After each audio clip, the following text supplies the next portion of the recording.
Hey everybody, this is Perch. Every now and then, I go to the radio. There's one of the popular stations down here, Kid Nation. I think it's syndicated other places, but I swear those are some of the dumbest people. I mean, no offense, I'm sure they're all charming and wonderful, but this is the group who argued over whether it's the coast is clear or the ghost is clear, and then they just, I'm like getting my stuff ready. I'm getting a little headset on to record this video, and they're talking about like how do eggs come out of chickens, and why, do you have to refrigerate them immediately? And like it's these are grown adults, and every time I listen to that, I'm like, oh my god, these people are stupid. And then I think, okay, so who's the guy who's listening to this show going, oh my god, what is even going on? And yeah, I know the answers to those, but still, it's all of you.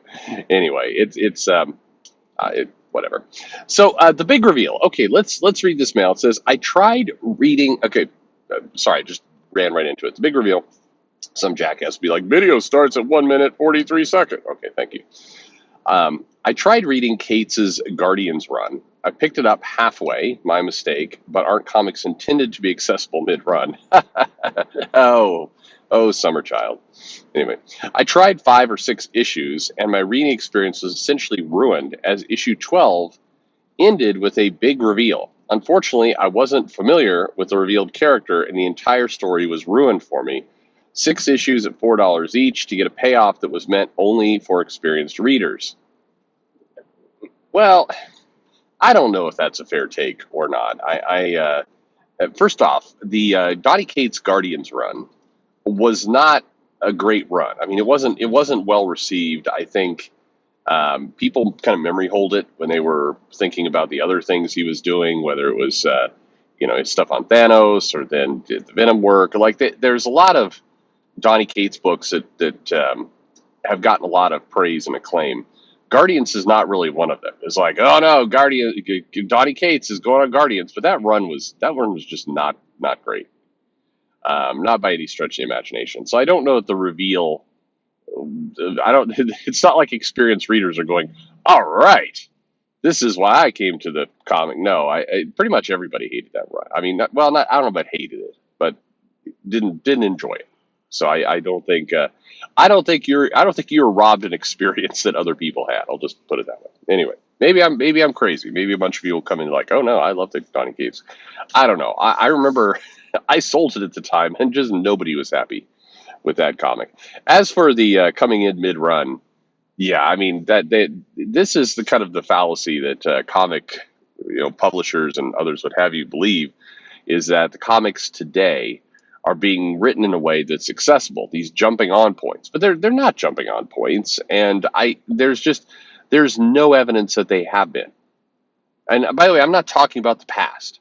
Certainly in the 80s, the 90s, even the aughts, I think people would come into comics mid-run, and it happens from time to time, but it doesn't happen as part of a manufactured marketing event. It doesn't happen because the company goes, now is the perfect time for you to jump on. And I'll give you a more recent example of this. When Tom King's run ended and James Tynion's run started, and he went into Joker War and kind of all the things he was doing, DC did not. And I didn't believe this. Somebody was telling me this, and I didn't buy it. And I went and looked back. It's true. DC did not hype it as a jumping on point, even though it was clearly an obvious jumping on point. You had a long run from Tom King. There's since, I don't know, the Joker Riddler War, there really wasn't a clean jumping on point. I mean, you had the aborted wedding, and then you had kind of the nightmares stuff, and then you had Bane and Thomas Wayne working together, and you had the City of Bane. So you had that whole run. There really wasn't a moment there that somebody could jump on. And I mean, okay, anyone could always jump on and go get back issues and everything else, but it wasn't like a new reader could come in and be like, all right, I'm ready for a story, let's go. But that moment when Tynion took over was kind of that moment. They did do a bit of a reset. You could just start reading, and it would be accessible for a new reader. But there's a whole myth around the jumping on point that is just, if there's any sales that show a bump in a quote unquote jumping on point. It has nothing to do with actual readers who jump on. It has everything to do with variant covers and other things that they're doing to hype up that storyline, potentially even an artist. But if you look at the subsequent issues, they fall right back to where it was and lower. So it's a clear indicator that there was not a jumping on point. Comic shops ordered bigger for the covers and then went right back to what they were doing. And anyway, but just had to get that off my chest a little bit. I think that the best jumping on points, the best kind of accessible story, is kind of like what you described. You're like, hey, I hear this comic's pretty good. I'm going to pick it up. I'm going to read it. There are going to be some things I don't understand in it, but I can always go back and buy the back issues if I want to. It's easier to get hold of back issues than ever before. I mean, certainly, in print, yeah, you may have to hunt them down, but you got the power of the internet now to do that. You can find stuff on eBay. It's like there's tons of different ways. This is not like driving around to comic shops on a quest and digging through long boxes to try and see if a back issue is there. It's much easier. You kids have it easy anyway. It's much easier. And then if you're willing to hold your nose and go digital, there's you can have it in seconds. And if you're willing to steal it, you can go to a pirate site and have it even faster than that. So I mean, there's plenty of ways to get caught up. The key to jumping on point is to be able to come into a comic and it be interesting enough and just accessible enough that you may have questions, but you're still enjoying the story. And that's the part that like nobody talks about in the publishers. They don't talk about like, hey, is this comic just fun to read? Can a new reader come in here and it's like, I don't know who some of these characters are, but man, it's compelling and interesting. I want to learn more. That's a jumping on point, not some manufactured bullshit. Anyway, so back to the mail. So I've been trying to get into the big two for a few years now, and the trouble I almost always run into is almost everything I read is built to reward experienced readers. Having been collecting for almost 3 years, I haven't found a lot of complete story that doesn't rely on other stories' histories for a complete payoff.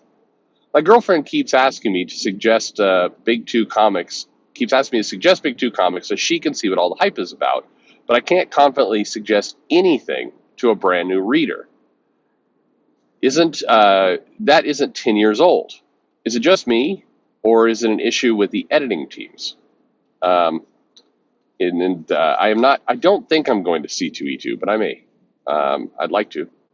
Anyway, thank you very much for the mail. So, first off, again, I don't think the experienced readers are faring much better than you. So let me just throw that out there. A lot of stories, it's not like there's a big payoff. I think that they will insert Easter eggs for experienced readers, but they're not terribly good Easter eggs, and half the time the continuity isn't right either. And it's just I don't know. I don't think that it's winning there either. But the problem. So I'm trying to think. So something to recommend. I mean, the best option is what you said. The best option is actually go back, find something from 10, 20, 30 years ago and recommend that. And that, you could say that's a commentary on current comics, but actually that's pretty common for everything.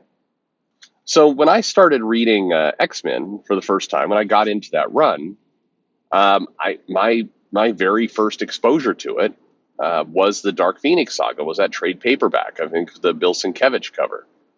That was my first experience with that comic. That clearly was not it was not written like, hey, brand new readers, welcome to the party.